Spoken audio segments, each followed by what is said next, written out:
এটা হচ্ছে রান্না পুজোর মাছের টক, এটা হচ্ছে কাঁচা তেঁতুল দিয়ে করা। এটা হচ্ছে রান্না পুজোর মাছের ঝাল, এটা জিরে আদা বাটা লঙ্কা বাটা দিয়ে করা।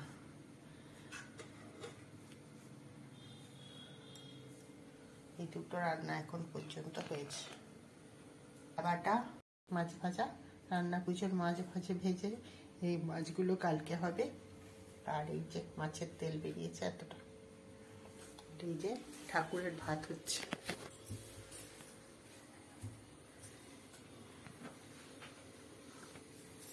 এটা ঠাকুরের ভাত হচ্ছে, ঠাকুরের ভাত হচ্ছে। আর ওটা হচ্ছে 3 রকমের ডাল, এর মধ্যে হচ্ছে মটর ডাল, বিউলির ডাল আর মুসুর ডাল হবে। আর এই যে ভাজাগুলো হবে, ওল ভাপানো আছে, এই যে আলু ভাপানো আছে, আর এই যে কুমড়ো পটল কাঁচকলা সমস্ত আছে, এই যে রেডি।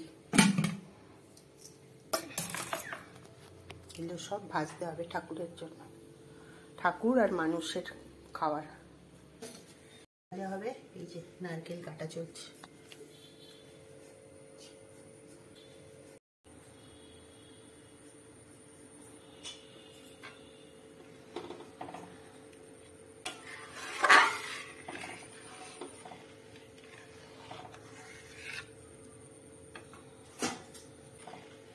আলু ভাজা হয়ে গেছে, এটাকে এখানকার লোকেরা বলে কুচো আলু ভাজা। এটা ঠাকুরের খুব প্রিয় খাবার ছিল, ঠাকুর রামকৃষ্ণের প্রিয় কুচো আলু ভাজা। আর এই যে ওল ভাজা হচ্ছে, ওলটা ভাজা ভাজা হয়ে গেলে এতে মশলা দিয়ে জিরের গুঁড়ো হলুদ লঙ্কার গুঁড়ো সব দিয়ে আর মিষ্টি দিয়ে নামিয়ে ফেলতে হবে। ওল ভাজা হচ্ছে এখনো, এইগুলো সব ভাজা হবে, তারপরে এইগুলো ভাজা হবে, তারপর নারকেল ভাজা হবে।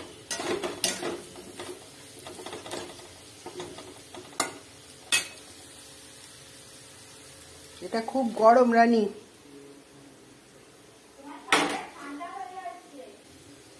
ঠাকুরের ভাত রেডি, এটা আউশ চালের ভাত।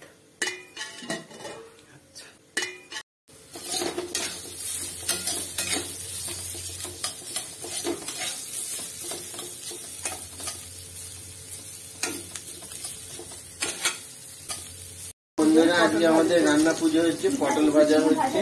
হ্যাঁ দেখাবো।